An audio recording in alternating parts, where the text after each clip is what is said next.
I mean, I weigh 100 pounds and I can control a 1,000-pound animal. And it's really unbelievable. There's nothing like when you're on a horse, you forget everything. You forget your problems. You feel like at peace when you're on them. It's just the coolest feeling. My dad being so famous, there's a lot of pros and cons that come with it because I'm under a microscope because I've got such big shoes to fill. But at the same time, it's great because I already know everybody at the top. I grew up watching the racing, so I know more than the average kid going into it. It comes a little more natural. And it's great because I guess I got the good genes. I learned how to ride when I was 3, and that was around the time my dad had an accident in horse racing, and we moved out to Idaho for about two years before he came back. But when I was out there, I learned how to ride.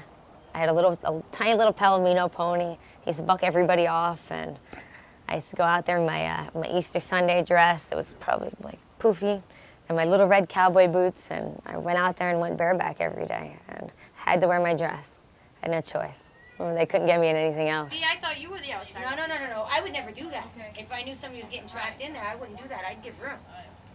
And then as it's happening, Andrea's coming up hugging me, coming past me, and I'm like, I got nowhere to go. Basically, I told my dad I had no choice. Actually, he had no choice for me to become a jockey. Anything you think of that was fast and scary, we did. You name it. If you get a pit in your stomach, we were going to try it. Racing, I get that every time I go in the gate. You get a little bit of a pit in your stomach as soon as the door is open. Well, you take a deep breath before the door is open, and then you're gone. And then you just take a nice breath, and you're on your way. It's awesome. One of the coolest feelings ever. Sort of far outside, if I'm not mistaken. Want a red cap? Yeah.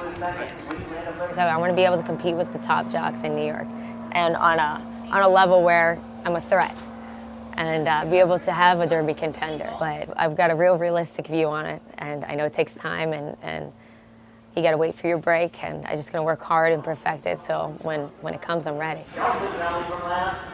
Watch this flag come flying.